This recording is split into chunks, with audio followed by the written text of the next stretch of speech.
नमस्कार सभी को सरल ज्ञान चैनल में आप सभी का स्वागत है। आज की महाभारत की कहानी विदुर ने भीष्म और श्री कृष्ण ने कर्ण को ऐसा कौन सा रहस्य बताया कि पूरी महाभारत ही बदल गई। तो ये जानने के लिए वीडियो के अंत तक बने रहें और वीडियो को ध्यान से सुनें। तो बिना देरी किए चलते हैं, शुरुआत करते हैं। महाभारत में कई ऐसी बातें गुप्त थी जिन श्री कृष्ण सहित कुछ लोग ही जानते थे। जब भीष्म और कर्ण को गुप्त बातें पता चली तो फिर संपूर्ण घटना में बदलाव हो गया। आखिर वो गुप्त बातें कौन सी थी, आओ जानते हैं।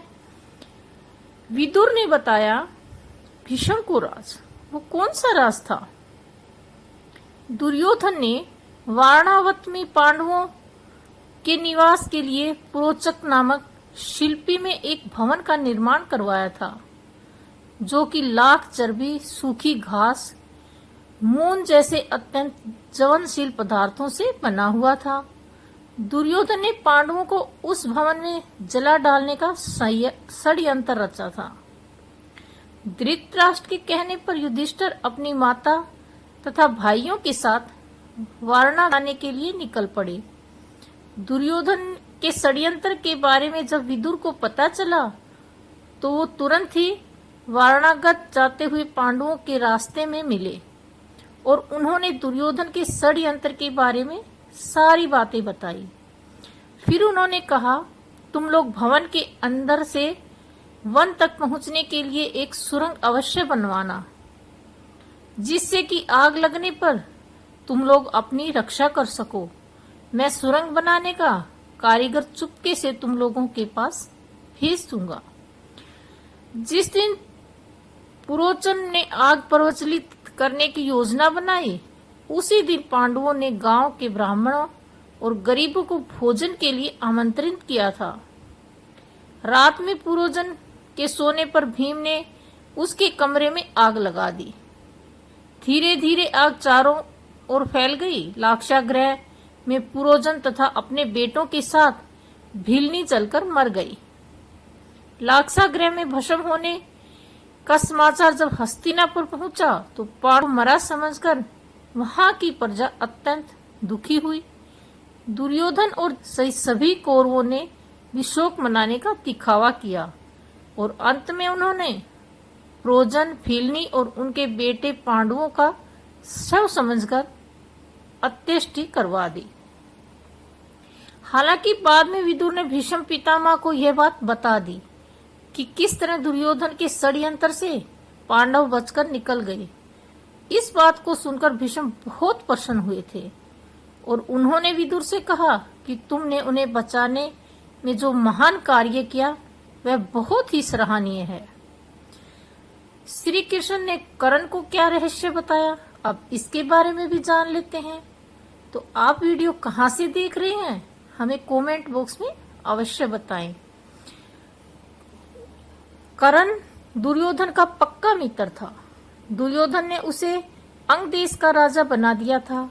कर्ण यह नहीं जानता था कि उसकी असली मां कौन है, परंतु उसे यह पता चल गया था कि उसके पिता सूर्यदेव हैं। बहुत समय तक कर्ण और दुर्योधन साथ रहे। पितामह ने यह कभी नहीं बताया कि तुम कुंती पुत्र हो और पांडवों के भाई हो। भीष्म जानते थे कि कर्ण पांडवों का ही भाई है, लेकिन उन्होंने ये बात कौरवों के पक्ष से छिपा कर रखी। कर्ण का सत्य छिपाना ही महाभारत युद्ध का एक बड़ा कारण बना। यह भीष्म ने ही नहीं, श्री कृष्ण ने भी छिपा रखी थी कि खुद कर्ण भी जब युद्ध तब कर रहा हो तब जान पाएगा।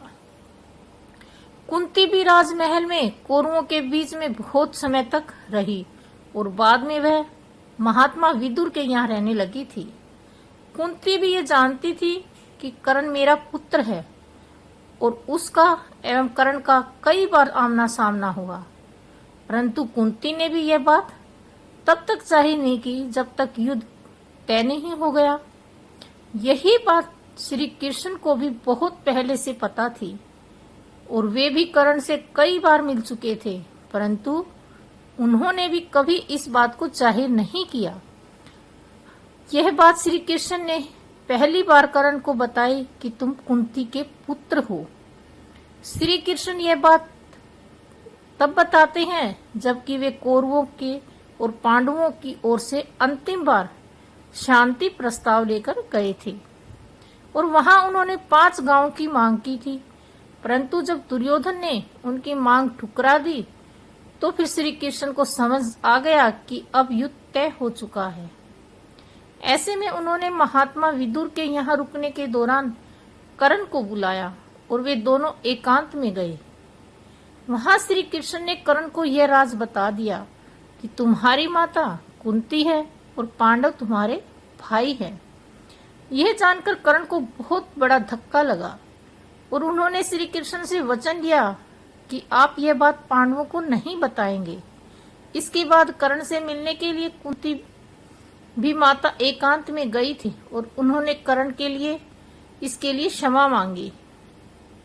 कुंती कर्ण के पास गई और उसने पांडवों की ओर से लड़ने का आग्रह करने लगी। कर्ण को मालूम था कि कुंती मेरी माँ है।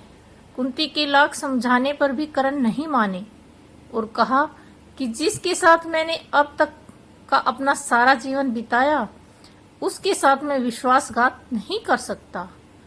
तब कुंती ने कहा कि क्या तुम अपने भाइयों को मारोगे? इस पर कर्ण ने बड़ी ही दुविधा की स्थिति में वचन दिया, माते तुम जानती हो कि कर्ण के यहाँ याचक बनकर आया कोई भी खाली हाथ नहीं जाता, अतः मैं तुम्हें वचन देता हूँ कि अर्जुन को छोड़कर मैं तुम्हें अन्य भाइयों पर शस्त्र नहीं उठाऊंगा। जब कर्ण का वध हो गया उसके बाद उसके दाह संस्कार के समय दुर्योधन को यह बात पता चली कि कर्ण कुंती का पुत्र है। यह जानकर सभी हैरान रह गए। यदि युद्ध में कराय स्थिति में देखकर नहीं मारा जाता तो अर्जुन की क्षमता नहीं थी कि वे कर्ण को मार देते। इस तरह हम देखते हैं कि श्री कृष्ण ने अर्जुन को कर्ण से बचाने के लिए इस तरह की योजनाबद्ध तरीके से कार्य किया। तो आपको वीडियो कैसी लगी और आप कहां से देख रहे हैं? वीडियो पसंद आए तो वीडियो को लाइक करें, शेयर करें और हमारे चैनल को सब्सक्राइब करना ना भूलें। बेल घंटी को अवश्य दबाएं ताकि आने वाली वीडियो के नोटिफिकेशन सबसे पहले मिलें। आज बस इतना ही। कल फिर किसी एक रहस्यमय कहानी के साथ आपके साथ होंगे। तब तक के लिए हमें आज्ञा दीजिए। नमस्कार।